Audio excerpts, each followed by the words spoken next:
इस वक्त हमारे मुल्क को एक बहुत बड़ा सदमा पहुंचा है। 22 तारीख को जो एक हादसा हुआ, जुल्म हुआ, बर्बरियत हुई, हम सबका ये अपना जाती दर्द है। मैं जिसको बयान कर रहा हूं कि तकरीबन 26 से 27 बेगुनाह हिंदुस्तानियों को जुल्म से, जिहालत से, जाहिलों ने, उन हैवानों ने बड़ी ही बदतमीजी के साथ, बड़ी ही दरिंदगी के साथ कत्ल कर दिया। पूरा मुल्क सुलग रहा है। हमको खाना उस दिन से लेके कई जिनके दिल ज्यादा हसास हैं उनको खाना अच्छा नहीं लगा। क्या बदतमीजी करके गए हैं वो जालिम। उन्होंने उन सयाहों को, उन टूरिस्ट को बेवजह में बगैर किसी मसले के मार दिया, उनको शहीद कर दिया। और कैसे शहीद किया उन्होंने?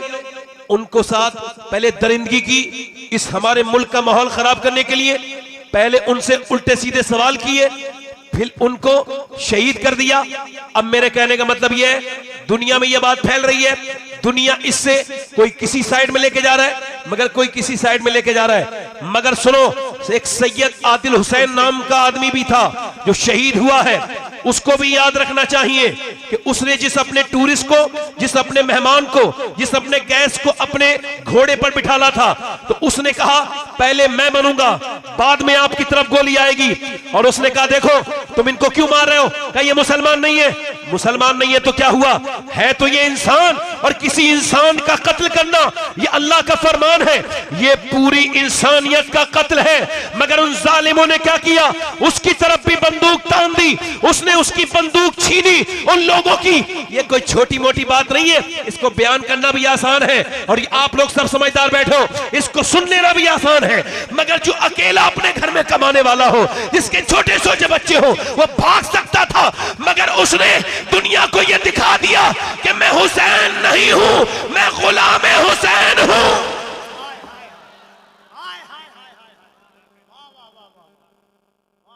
गुलाम हुसैन हूं।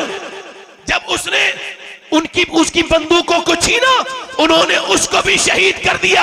एक हिंदुस्तानी के साथ दूसरे हिंदुस्तानी ने जान दे दी और दुनिया को यह बता दिया कि जब कोई हिंदुस्तान पे हमला करेगा तो खाली हिंदू पे नहीं करेगा, हिंदू पे करेगा तो मुसलमान पे होगा, और मुसलमान पे होगा तो हिंदू पर। और एक बात और शुरू में यह बात कहना चाहता हूं और साफ कर देना चाहता हूं इस बात को कि उन जालिमों को ऐसी सजा मिलनी चाहिए, उनके साथ ऐसी सजा होनी चाहिए जिंदगी में उनको, उनके जैसे सारे लोगों के कान खुल जाए। मगर मैं इससे मुतमईन नहीं हूंगा। कब तक बातचीत होती रहेगी? हमारे मुल्क का अमन खराब कर रहा है वो पाकिस्तान में बैठे हुए बदबख्त, वो जलील जालिम किस्म के बदबख्त लोग इस हिंदुस्तान का माहौल खराब कर रहे हैं। हमारे बेगुनाह कभी फौजियों पे वो हमला करवाते हैं, और पाकिस्तान के वो टेररिस्ट, वो आतंकवादी, वो दहशतगर्द हिंदुस्तान में घुस के आते हैं। मेरे हिसाब से इस सदी का सबसे बड़ा आतंकवादी और सबसे बड़ा टेररिस्ट, सबसे बड़ा दहशतगर्द अगर कोई है तो वो जिन्ना था जिसने वो पाकिस्तान बनाया था। हम मुसलमान ये चाहते हैं कि हमारी फौज भी चले, हम भी चले, और जाकर के लाहौर के उस किले पर ये तिरंगा गाड़ के ये कहा जाए कि पाकिस्तान की हैसियत नहीं जो हिंदुस्तान का कुछ बिगाड़।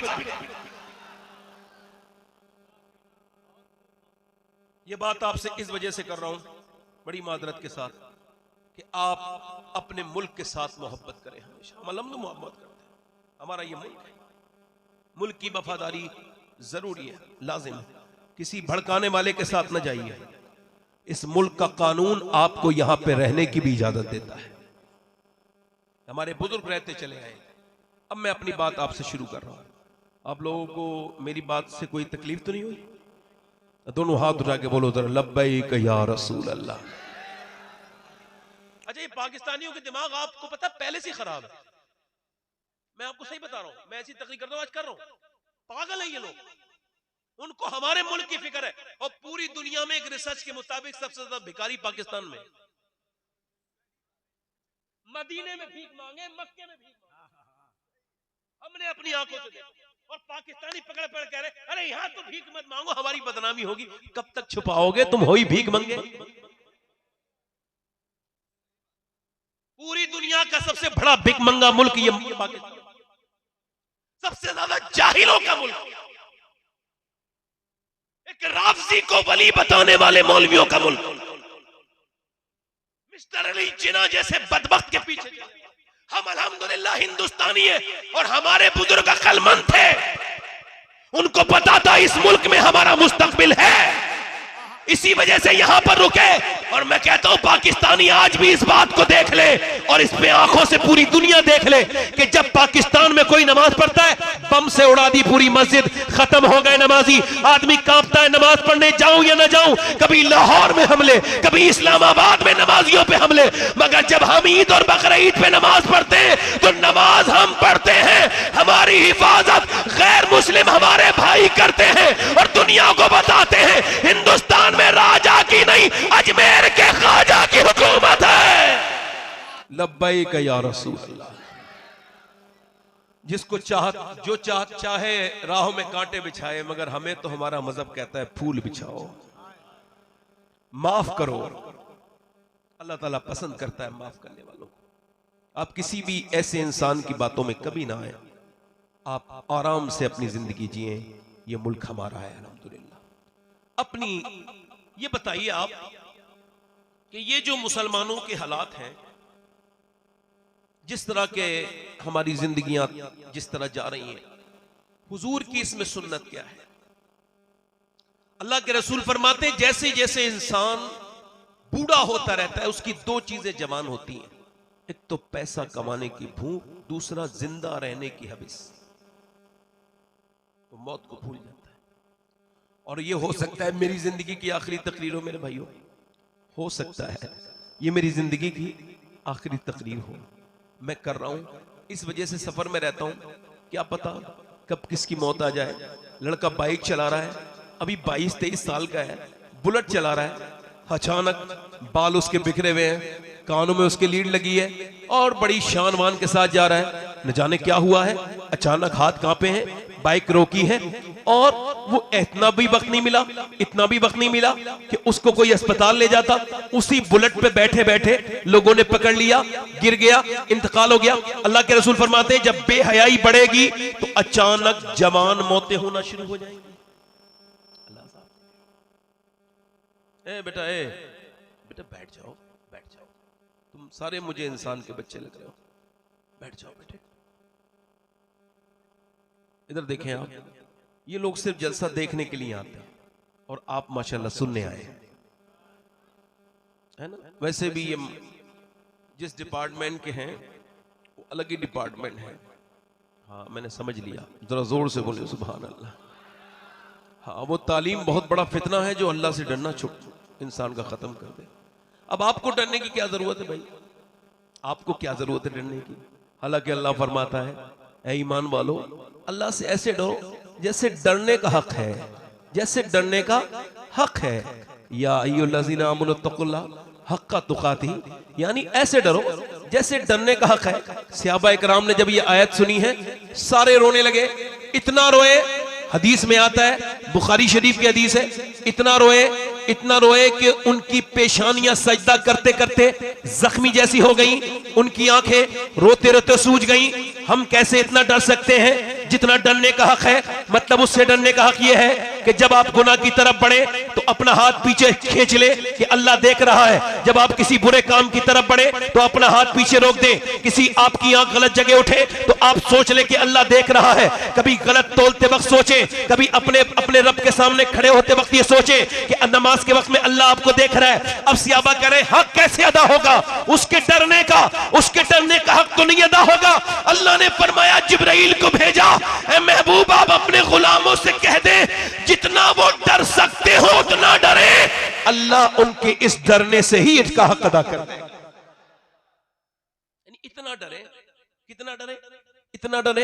अल्लाह के रसूल सल्लल्लाहु अलैहि वसल्लम के गुलामों, हुजूर की जिंदगी हमारे लिए नमूने अमल है, मगर अब हमें डरने से रोक दिया गया।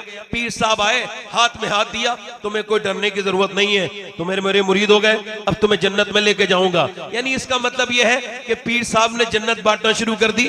तो जो सस्ती चीज है वो बांटी। हालांकि पीर साहब ने, मैंने सुना नहीं इल्ला माशाल्लाह कुछ पीरों को छोड़ के, कि किसी पीर ने लॉकडाउन में राशन बांटा हो, मगर राशन तो नहीं बांटा, मगर जन्नत बांट रहे हैं। तू मेरे दामन में आ जा, तुझे डरने की कोई जरूरत नहीं, तुझे कोई डरने की जरूरत नहीं। पीर साहब ने आकर के कह दिया। और पीर साहब भी आजकल के माज़अल्लाह किस तरह के हैं, अल्लाह इनसे हमारी हिफाजत करे कि मियां उन्हें गरीब के घर जाने में का वक्त है, अमीर के घर जाने का वक्त है, मगर गरीब के घर पीर साहब नहीं जाते और जन्नत धड़ल्ले से बांट रहे हैं। और मियां वो पीर साहब ने कहा, मुझे नजराना देते रहो, मैं तुम्हें जन्नत में लेकर के चला जाऊंगा। अगर खुदा की कसम ऐसा कोई पीर है जो खौफ निकाल सकता था तो उसको निकालना चाहिए था, मगर उस पीर ने निकाला नहीं, बल्कि खौफे खुदा दिल में पैदा किया है। वो पीर हो नहीं सकता जो तुम्हें अल्लाह से डरना छुड़वा दे। पीर वो है जिसकी सोहबत में रह करके तुम खुदा से डरने लगो। खुदा की इज्जत की कसम, अगर सबसे पहले कोई मुरीद बेखौफ होता तो वो अबू बकर सिद्दीक होता।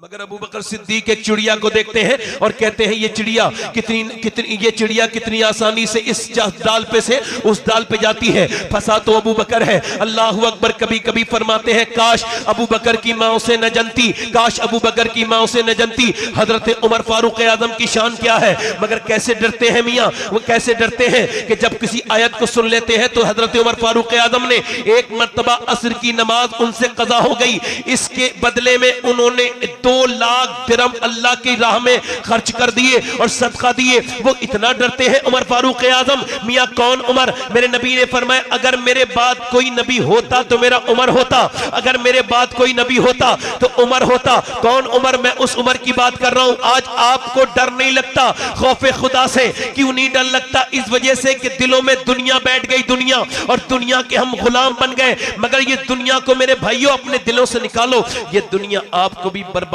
कर देगी और मुझे भी बर्बाद कर देगी। ये 5 अक्टूबर को, मैं पिछले साल, अभी इसी साल यानी 2024 में, मैं 5 अक्टूबर को गया था यहाँ पे हैदराबाद में। वहां एक तकरीर के बाद उन्होंने कहा, एक साहब आपसे मुलाकात करना चाहते हैं। मैंने कहा मेरे पास वक्त नहीं। कहा वो बहुत मालदार इंसान है। मैं कहा मैं वैसे भी नहीं जाना चाहता। वो कह लगे नहीं वो बीमार है, आ नहीं सकते, इस वजह से आपको बुलाया है, आपकी तकरीर बहुत सुनते हैं। मैं ठीक है, मैं चला गया। मैं उसके जब घर पहुंचा तो उसका बंगला मेरे हिसाब से जितना मैंने आइडिया किया तकरीबन 40 से 35 करोड़ का उसका बंगला होगा।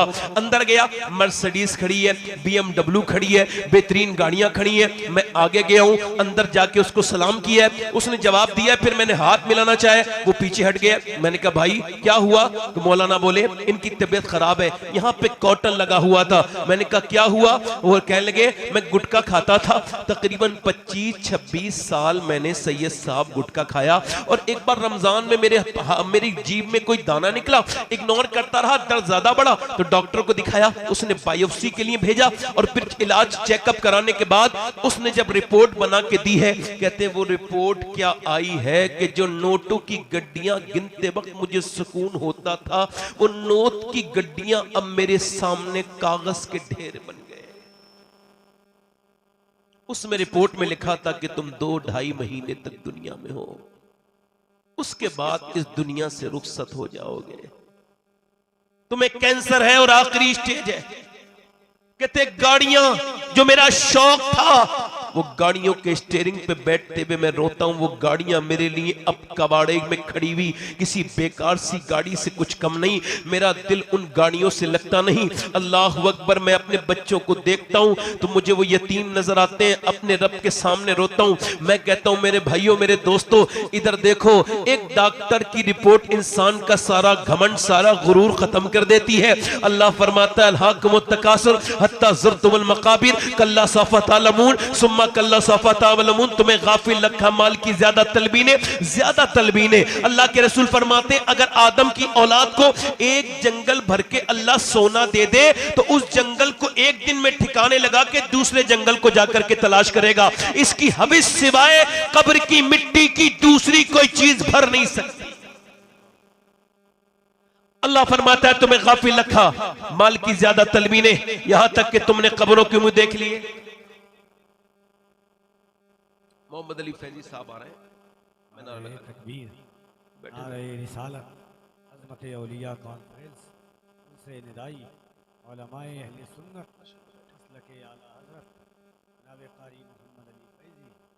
आज दुनिया की चीजों में अंधे रहने वालों, ये दुनिया एक दिन खत्म होने वाली है, ये कुछ भी नहीं है, ये धोखा है। अल्लाह फरमाता है तुम्हें गाफिल रखा माल की ज्यादा तलबी ने, यहां तक कि खबरों के में देख लिए। फिर कहता है कल्ला सौफा तालमून सुम्मा कल्ला सौफा तालमून।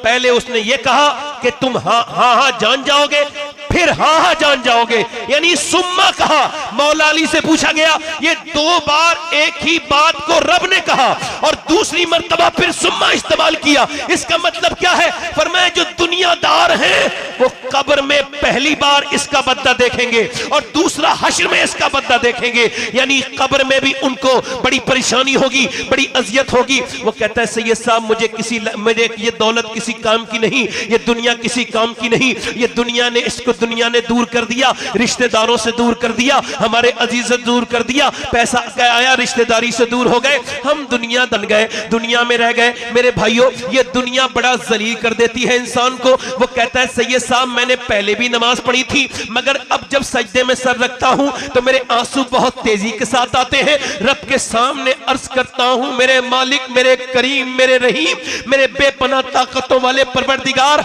मैं आज तो इस जमीन के ऊपर हूं, मगर 2-2.5 महीने के बाद ही सही कब्र के अंदर चला जाऊंगा। और फिर रोता हूं, कहते बगैर इसके भी नमाज पढ़ी थी। अभी कुछ दिनों पहले मेरे एक अजीज इंसान है, वो बताते हैं कि वहां पर गाजियाबाद के अंदर एक आदमी ने जब चेकअप कराया तो उसके दोनों गुर्दे फेल हो गए। अब जब गुर्दे फेल हो गए, आपने तो कभी सोचा ही नहीं होगा कि गुर्दे कितनी बड़ी चीज है। आपने तो नहीं कहा होगा कि ऐ अल्लाह तेरा शुक्र है कि मुझे गुर्दों में कोई प्रॉब्लम नहीं। जाओ अस्पताल में जाकर देखो मुसलमानों, कितने लोगों के गुर्दे फेल हो गए और वो मियां वेंटिलेटर पे रखे हुए हैं, उनकी जिंदगियां बर्बाद हैं। मगर आपके दिल इस तरफ नहीं जाते। मेरे भाइयों इस दुनिया से दिल न लगाओ, जाकर के अस्पतालों में देखो, किसी के दिल का मर्ज है, किसी को कैंसर है, किसी के गुर्दे फेल हो गए हैं और उनकी दौलत होने के बावजूद उनके पास कुछ नहीं है। मेरे आका फरमाते जिसके पास एक वक्त का खाना है, इस हदीस को अपनी जिंदगी में याद रखना मेरे भाइयों, छोटे दोस्तों। देखो मेरे आका फरमाते हैं जिसके पास एक वक्त का खाना है और जिस आदमी के पास एक वक्त का खाना है और जिसको अल्लाह ने सेहत भी दी है, वो मालदार है, उसको शुक्र अदा करना चाहिए। आजकल दौलत का हालम यह है कि लोगों के पास दौलत हो जाती है तो सगे रिश्तेदारों को छोड़ देते हैं। ये हाल उसका भी था जिसके दोनों गुर्दे खराब हुए थे ना, वो भी अपनी बीबी की आंखों से डरता था। बीबी कहती थी बहनों से, आजकल तो औरतों के डर से लोग बीबियों के घर जाना छोड़ो, टेलीफोन करने से भी डरते हैं। ऐसे गुलाम हो गए लोग बीबियों के। हुजूर ने फरमाया कयामत की अलामत है, बीवियों का कहना मानेंगे, माँ बाप के साथ जुल्म करेंगे। पूछा या रसूल अल्लाह कयामत कब आएगी? फरमाया जब लोग अपने माँ बाप के साथ बदतमीजी करेंगे तो कयामत आ जाएगी। कयामत, जल्दी बोलो, कयामत आ जाएगी। उसका सगा भाई था, वो इंतकाल हो गया था, उसके बच्चे थे। एक बच्ची 12-13 साल की और छोटी बच्ची 9 साल की, छोटा बच्चा 5 साल का। घर टूटा हुआ था, मगर ये अपनी बीबी के डर से उसके घर नहीं जाता था। बीबी ने न जाने कौन सी ऐसी नफरत फैल इसके दिल में पैदा की थी। मगर जब मौत करीब आने लगी ना, तो रात को सो नहीं पाया। बारिश हुई तो पड़ोस के घर में उसकी भाभी रहती थी। पड़ोस से बर्तनों की आवाज आ रही है, पूरी रात आती रही। इसने कहा क्या हुआ है? बीबी ने कहा जाके खुद ही देखो, मुझे नहीं पता। दरवाजे पे जाके देखा, इसने आवाज दी, डरते डरते जा रहा है। मगर फिर कहा चलो मरना तो है, अपने भाई का हक अदा कर दूं। मेरा भाई के बच्चे न जाने किस हाल में है, मैंने तो कई साल से पूछा तक नहीं, मैं कैसा पत्थर बन गया था। मगर मौत इंसान को नेकी कराती है। मौत के नजदीक जाकर के सारा घमंड खत्म हो गया, तो बोला चलो हक अदा कर दूं। दरवाजे पे जाके इसने दस्तक दी, जैसी दरवाजा खोला, उसकी दरवाजे में दरवाजा खोला, सामने उसकी बड़ी भतीजी खड़ी थी। पहला लफ्ज यही निकला, अम्मी अब बड़े अब्बू आए हैं। बड़े अब्बू आए हैं। माँ भी अपना दुपट्टा संभालते हुए आई और फिर अंदर गया तो एक और भतीजी वो भी करीब आके खड़ी हो गई। इसने दोनों उसके कहा क्या हुआ था रात, बर्तन बड़े बज रहे थे। कहने लगे बारिश की वजह से छत टपकी थी, जिधर पानी आता था उधर से उठा के बर्तन इधर करते थे। एक कमरे में इतना पानी था, सब दिखाया भरा हुआ पानी है। और आगे चल के बोली आप क्यों पूछने आए हैं, आपको तो जमाना हो गया, मेरे बच्चे कितनी मर्तबा रात को भूखे भी सोए मगर आप कभी नहीं आए, आज क्यों आए हैं। उसने एकदम कहा मैं आपका मुजरिम हूं, माफी चाहता हूं, मुझे माफ कर दो। फिर एकदम टेलीफोन करके उसने बुलाया एक ठेकेदार को कि मेरे इस घर को बनाओ, 2 महीने मेरे अंदर है, मेरे पास 2 महीने दिन रात बनाओ, दिन रात बनाओ। और फिर अपने यतीम भतीजे के सर पे हाथ रख के बोला मैं तेरा मुजरिम हूं, मुझे माफ कर देना, मेरे पास इतनी दौलत के बावजूद भी तुमने परेशानी में जिंदगी काटी। उसके सर पे हाथ रखा। अल्लाह अकबर, मदीने की सरजमीन है। एक बच्चा अपनी माँ से कह रहा है और सुनो मेरे भाइयों, मेरे नबी के अखलाक, मेरे हुजूर के अखलाक सुनो। आजकल किसी मालदार मुसलमान को देख करके इस्लाम के बारे में गौर न करो, इस्लाम के बारे में किसी मालदार पीर को देख करके गौर न करो। इस्लाम में देखना है तो मेरे हुजूर की जिंदगी को देखो। लक़द काना लकुम फी रसूलिल्लाहि उस्वतुन हसना, मेरे महबूब की जिंदगी बेहतरीन नमूना अमल है। मेरे पैगंबर की जिंदगी जरा गौर तो करो। वो आदमी, वो बच्चा अपनी माँ से रो रहा है, यहूदी का बच्चा है, मुसलमान का नहीं है। कहता अम्मा कुछ खाने को दे दे। अब आंखों के नीचे अंधेरा आने लगा। माँ कहती मेरे लाडले, मैंने तो अपनी चादर तक बेच दी, अब मेरे पास कुछ नहीं, तेरी बहन भी भूखी, मैं भी भूखी। बोला मैं अपने चचा के दरवाजे पे जाऊं? का जा हो गया, चचा के दरवाजे पे गया और जाकर के बोला, चचा ने दरवाजा खोला, मैं तुम्हारा खून हूं, मुझे कुछ खाने के लिए दे दो। उसने कहा चल, हमारा भाई मर गया, तुझसे कोई रिश्ता नहीं, चला जा। वो बच्चा वापस आया और वापस आने के बाद अल्लाह अकबर दीवार से लग के रो रहा है, हाय मेरे बाप, तू मुझे कैसे छोड़ के चला गया कि तेरा बेटा आज खाने के लिए मोहताज है, मेरी माँ के पास कपड़े तक नहीं। बच्चा जब रोया किसी सिहाबी का गुजर हुआ, कहने लगे बेटे क्यों रोते हो? कहने लगे मेरा बाप नहीं है, मेरे पास खाने को कुछ नहीं। उस सिहाबी ने सर पे हाथ रख के कहा क्यों आके रो रहा है? मोहम्मद के शहर में हर दर्द की दवा है, मोहम्मद के शहर में रोता क्यों है? जा हुजूर के पास चला जा, पैगंबर इस्लाम के पास चला जा, क्या वो खाना दे देंगे? हाँ, मेरा उनसे कोई ताल्लुक नहीं, फिर भी दे देंगे। हाँ दे देंगे, वो भूखों को खाना खिलाते हैं, यतीमों का वो ख्याल रखते हैं। अपनी माँ के पास गया, कहने लगा माँ बाप, चचा ने तो खाना नहीं दिया मगर किसी मोहम्मद सल्लल्लाहु अलैहि वसल्लम का नाम बताया है, किसी ने, तू अगर इजाजत दे तो चला जाऊं? का बेटे वो इस्लाम कबूल करवा देंगे, तेरा मजहब छीन लेंगे। बच्चा बाहर को तेजी से ये कहता हुआ निकल गया, मैं उनसे पहले ही जाके कह दूंगा मुझे इस्लाम की नहीं खाने की जरूरत है। वो दरवाजे की तरफ हुजूर के चला, फिर दिल कांप रहा था, पहले चचा सगे ने डांट दिया तो वो कैसे तुझे दिल से लगाएंगे, मगर फिर उसका दिल ने कहा चलो देख लेते हैं। 7-8 साल का बच्चा दरवाजा रसूल पे पहुंचा, मेरे हुजूर के दरवाजे पे दस्तक दी। मेरे पैगंबर ने उसको देखा तो कहने लगा आप हुजूर से कहा मैं आपका नाम सुन के आया हूं। हुजूर का चेहरा देख के एक तो देखते ही रह गया, फिर करीब जाके बोला मेरा बाप मर चुका है, मेरी माँ के पास सर पे तोड़ने की चादर तक नहीं, क्या आप मुझे खाना दे सकते हैं? हम बहन भाई 2 दिन से भूखे हैं। और फिर बोला देखे खाना आप मुझे दे देना मगर मैं कलमा पढ़ी पढ़ूंगा, आपका मैं मुसलमान नहीं हूंगा। मेरे हुजूर ने उसे उठाया और चूमा और मेरे आका करीम ने उसे प्यार किया और फरमाया मेरे आका ने, मैंने तुमसे कब कहा है तुम खाना खाओ? पहले उसको हुजूर ने खाना खिलाया। जरा मुस्कुरा के बोलो सुभान अल्लाह। मेरे आका ने उसको खाना खिलाया और खाना खिलाने के बाद अपनी चादर दी और खाना फिर पैक करके भेज दिया, जा अपनी माँ को खाना भी खिला देना, ये चादर दे देना और कहना अपने सर पे रख ले। अल्लाह अकबर। वो आदमी बच्चा गया और जाकर के अपनी माँ के सामने खाना रखा, माँ ने भूखी थी, खाना खाया, उसके बाद चादर कहा लो चादर रो। अम्मा ने चादर ओढ़ी और चादर जैसे ही ओढ़ी है वैसे ही मियां उसके दिल में नूरे इस्लाम दाखिल हुआ और चलती हुई हुजूर की बारगाह में पहुंच गई और जाके बोली यतीमों की ख्याल रखने वाले पैगंबर, जब आपने चादर से मुझे दुनिया में साया दिया है तो कयामत की धूप में भी आप मुझे जरूर साया देंगे। आप मुझे कलमा पढ़ा के मुसलमान कर दे। ओ मेरे भाइयों, अपने अजीजों के साथ बैठो, सारे मर्ज की दवा डॉक्टर के पास नहीं है। बहुत से मर्दों की दुआ रिश्तेदारों से मोहब्बत रखने में है, उनसे अच्छे ताल्लुक रखने में है। वो औरत मियां हुजूर के सामने कलमा पढ़ के मुसलमान हो गई। ये आदमी जिसकी मैं बात आपको बता रहा था, जिसके दोनों गुर्दे फेल हो गए थे, सारी रिपोर्टों में ये था कि तू बच नहीं सकता, उसने मियां अपने भतीजी और भतीजों के लिए खाना दे दिया। उसका घर बनने लगा। 1 महीना, 2 महीना, 3 महीने गुजर गए, 4 महीने घर बन के तैयार, और उसके बाद 5 महीने, 1 साल, 1.5 साल डॉक्टर के पास नहीं गया। डॉक्टर से दोस्ती थी। एक दिन बस में डॉक्टर मिला, कहने लगा भाई तुम्हारे तो गुर्दे खराब हो गए थे, आज तक कैसे ठीक हो? कहा मैं वही हूं। कहा मेरे पास आना, चेकअप करूंगा, मुझे यकीन नहीं होता। उसने एक बार चेकअप किया, उसको इत्मीनान नहीं हुआ। दूसरी मर्तबा चेकअप किया, उसको इत्मीनान नहीं हुआ। उसने तीसरी मर्तबा चेकअप किया, फिर बोला ये बता कहां इलाज कराया है, कहां का इलाज से तेरे दोनों गुर्दे ऐसा लगता है कभी खराब थे ही नहीं, जो बिल्कुल सूख के बेकार हो चुके थे।